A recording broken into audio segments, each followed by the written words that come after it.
Construire les éléments avec les mocks ou alors en écrasant les valeurs existantes des dépendances telles que les services externes ou alors des dépendances, autres dépendances externes que nous avons dans les différents composants aide à réduire spontanément le nombre de valeurs que nous introduisons à l'intérieur de nos tests.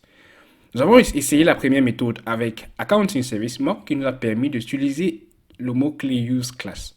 Mais ce n'est pas la seule méthode. Autre technique que nous pouvons utiliser pour pouvoir réaliser ou du moins obtenir le même résultat, c'est de se servir du mot-clé UseFactory. UseFactory permet de pouvoir introduire une fonction qui retourne une certaine valeur. Et la fonction que nous inscrivons à l'intérieur devrait retourner la valeur que nous souhaitons. Dans ce cas, par exemple, je vais me débarrasser de la classe supplémentaire que j'ai dû créer directement au-dessus de mon test. Dans ce cas simple, nous devons faire appel à getFullAmount pour retourner un nombre simple. Dans ce cas, 150. J'aurais aimé pouvoir le faire de façon un peu plus simple, parce que de toutes les manières, je n'ai pas besoin d'une classe pour retourner la méthode qui m'intéresse réellement. Si je me rends compte que dans le composant que j'ai, je n'ai que des méthodes simples qui doivent retourner certaines valeurs, comme c'est le cas avec getFullAmount pour ma méthode getInitialFullAmount, je peux simplement me servir de UseFactory.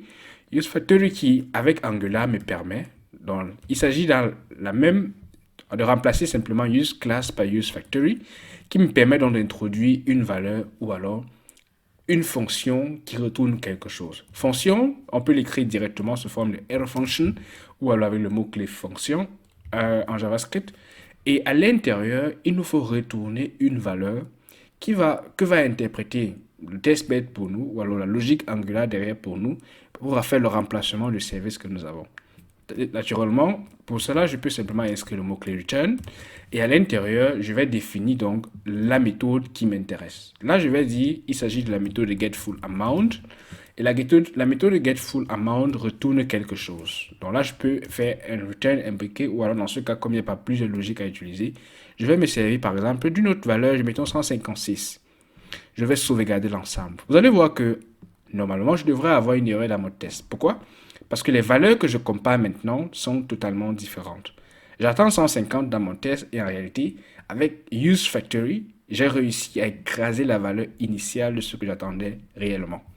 C'est la raison pour laquelle je peux simplement aller dans mon test. Je dis en réalité, je voulais pas 150, mais je veux plutôt 156. Et grâce à cette nouvelle méthode ou alors à cette nouvelle technique, j'ai l'opportunité d'écraser le contenu de ce que je veux remplacer. Un autre avantage en comparaison avec ce que nous avons créé avec les classes ou alors avec les mocks et les classes, c'est que si vous regardez dans la console, l'objet que je reçois est beaucoup plus fin que celui que je recevais lorsqu'il y avait des classes. En réalité, lorsque je vais fouiller l'ensemble, j'aurai un constructeur et tout le reste. Et là, je vois directement getFullAmount avec ce que j'attends pour recevoir différemment et avec les différentes valeurs. Nous ne sommes pas obligés d'inscrire les factories aussi simples et aussi fin que ce que je viens d'inscrire. J'aurais pu introduire par exemple une autre méthode ici. Si par exemple on consulte ce que nous avons écrit dans notre service jusqu'à présent, on a introduit getInitialAmount. J'aurais pu dire à l'intérieur par exemple getInitialAmount. Et là, j'attribue une autre valeur, getInitialAmount.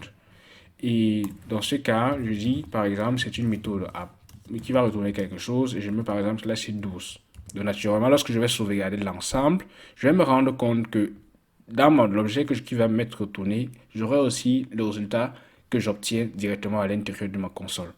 On n'est pas obligé d'écrire simplement les différentes valeurs comme ça. La preuve en est que si je modifie le nom de cette méthode ici, je mets par exemple le getFullAmount2, automatiquement mon test va essayer de réaliser quelque chose qu'il ne retrouve pas. Parce qu'il va me dire, en réalité, dans l'usage de mon composant, je fais appel à getFullAmount.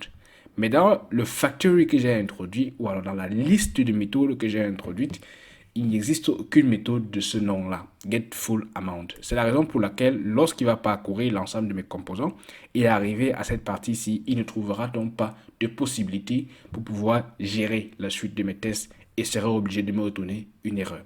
Raison pour laquelle, lorsqu'on se sert de UseFactory, on a l'opportunité donc d'écrire directement ce que nous souhaitons avoir.